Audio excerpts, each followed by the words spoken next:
the pastoral approach now of Francis, I think, is complementary to the other approaches that his predecessors had, whether it be Pope John Paul, Blessed John Paul II, or Benedict XVI.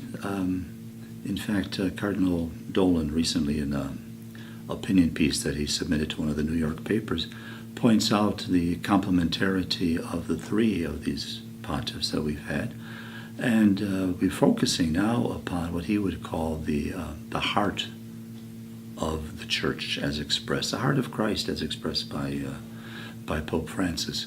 But that complements the mind approach, the intellect, if you will, of Benedict, who was very much heady in some regards and really showed the compatibility of intellect with science, with reason, and no contradiction there.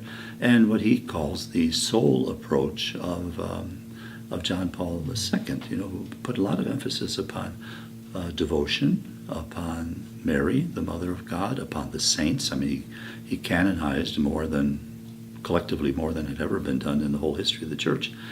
And that doesn't mean that, certainly I would think as a Jesuit, that Francis doesn't have a mind, an intellect, or doesn't have a soul approach as John Paul II would have had, but his emphasis is upon the heart, the most basic thing, which reaches out, I think, to everybody. We all have minds, we all have souls, but the thing that I think that touches everybody is the humanity expressed in the flesh.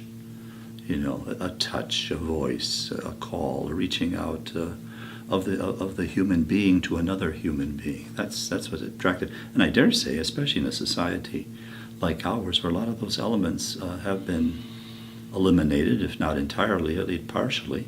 And although we don't acknowledge the absence, I think, in our daily life, something like this and getting all excited about someone who does express these human things that we may find lacking now excites us and gives us hope, especially in leadership.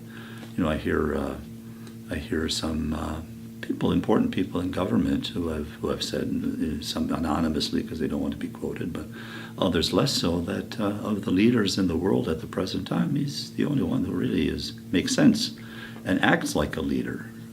He knows what he's talking about. He's got a background. He's got a way of expressing it. But the approach that he chooses, especially, is a very common, very human, approachableness in his own person and in his action as well. That says something to people. That hits them.